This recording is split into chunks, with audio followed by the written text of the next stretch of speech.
quite a situation over there. Yeah, absolutely. And as I mentioned when we covered, I think it was the same volcano a while back. I was thinking about the volcano out in Hawaii a few years ago too. So yeah, it can cause major disruption and all the such. Don't get that kind of activity around here, that's for sure. And we've had a really quiet weather pattern recently. No big rains, no big snows, nothing.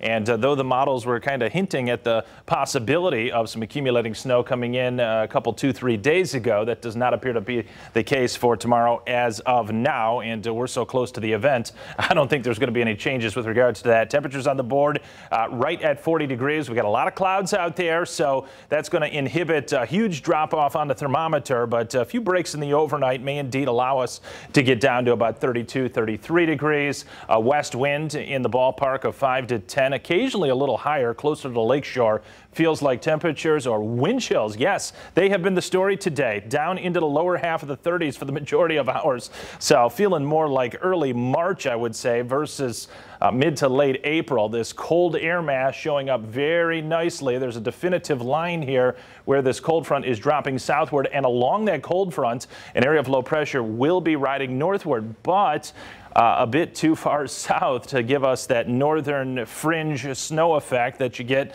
on the north and northwest side of low pressure. So not to make it here into West Michigan tomorrow, at least for the vast majority of us. The snow goes south. Temps moderate a bit late week. That means we claw out of the 40s into the 50s, but no 60s or 70s on this 7-day chart. I do see a bit of a warm up though just after the 7-day, so more like Tuesday, Wednesday, Thursday of next week. We've got a shot to get back into the 60s. Perhaps we get lucky. There could be a day where we actually do spike into the 70s. So cross your fingers on that. In the interim, though, it is going to be very cold outside. Freeze warnings, not for tonight. These are already put up from the National Weather Service for tomorrow night and then again on Wednesday night. So 2 nights in a row where temps are anticipated to drop into the mid to upper 20s. It is going to be very, very chilly around West Michigan. No doubt about that. Live radar, most of what you're seeing here not reaching the ground. What appears to be flurries off to the north, not reaching the ground, and some moisture down to the south. I think some of those light showers in northern Indiana, in fact, are hitting the ground, but the vast majority in Michigan not. Some of those deeper purple echoes out to the west in association with this aforementioned low pressure that's going to ride along that cold front. But look at this main corridor of clouds. Watch it as it evolves on the RPM model.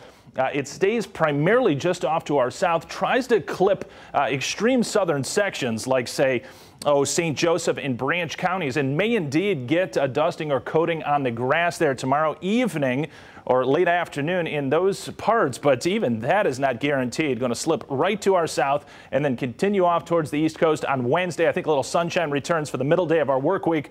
Could still be a flurry out there. This is the latest run of the GFS model. The main corridor of snow bypassing us down to the south, and a closer up look shows 1 inch to 2 in extreme southeastern Michigan. So, yeah, maybe a dusting or coating towards cold water, but it would be very sloppy. Temperatures do rebound towards the weekend. Maybe a shower later Saturday, but not an all-weekend rain out, that's for sure. We get back into the 50s. All right, Anthony, could use a warm-up. Thank you for that. Still